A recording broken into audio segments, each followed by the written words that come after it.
See, we are a small group, right? 25 odd folks. But for us, the kind of projects that we have been able to solve and look, they're very interesting because of the fact that we don't do the standard, build a CRUD app or build a portal kind of thing. We look for more interesting, complex problems.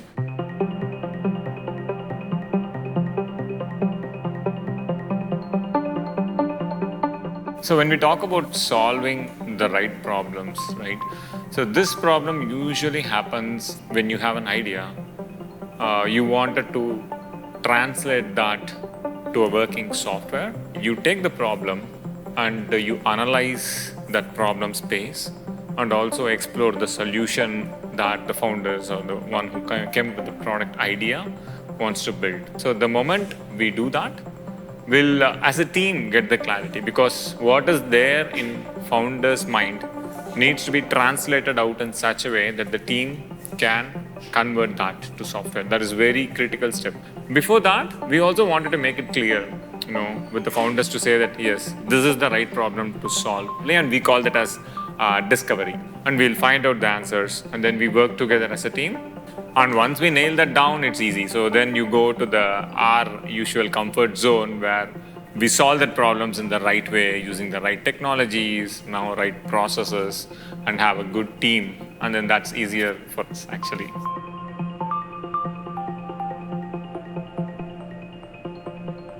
We kind of know both the worlds, right? We have clients who work in enterprise space, and we also have a lot of clients that we work in startup space. So we know the plus and the minus in both these camps, right?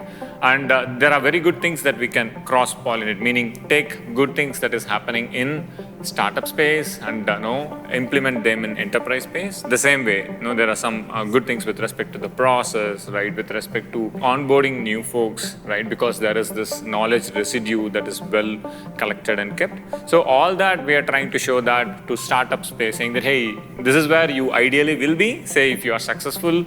So plan ahead, right? Do things that will help you to do that scaling much easier. Now, since we are able to see both the worlds, like we are in the sweet spot where you say, hey, you are good. Now you have this funds and you have wanted to scale, right? And we understand your current culture and we can help you to go where you want it to be with less hassle.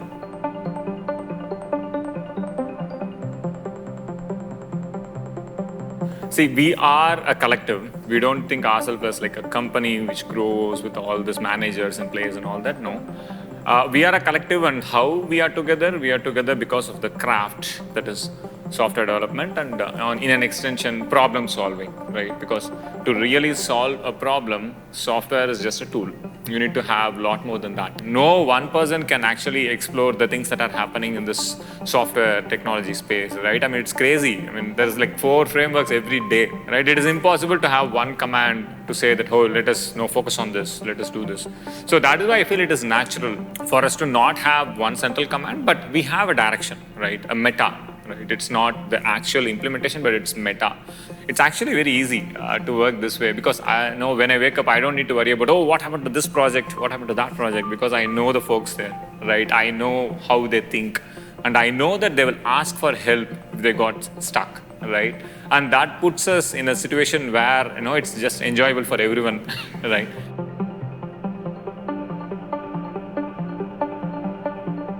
I was working in other companies which are full corporate and even startup-ish, right?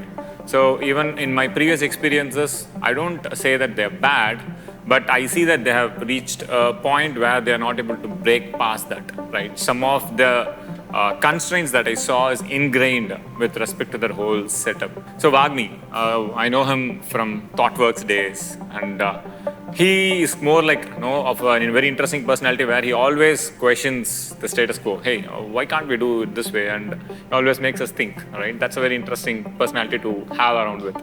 And he started this Tarka Labs as a division. He has been talking about me and saying that, hey, we are trying to do this and all that. And so then I said, okay, let me give it a shot, right? I kind of felt that saturation with my previous work setup. Then we said, okay, let us start it here. And what is that? That works out, right? Why even restrict ourselves to a workplace, right? A 9 to 5 kind of job. Okay, if we are looking for a talent, not everyone can be a great cook, but a great cook can come from anywhere, right? Like the ratatouille quote, it's like the same way. Not everyone can be a great thinker or a developer or an interesting personality, but that interesting personality can come from anywhere in the world, right? So then why restrict ourselves to where we are, right? And no matter where you are, you're still restricting yourself. Whether you're in US or Canada, it doesn't matter, right? So then we said, okay, let us open it up.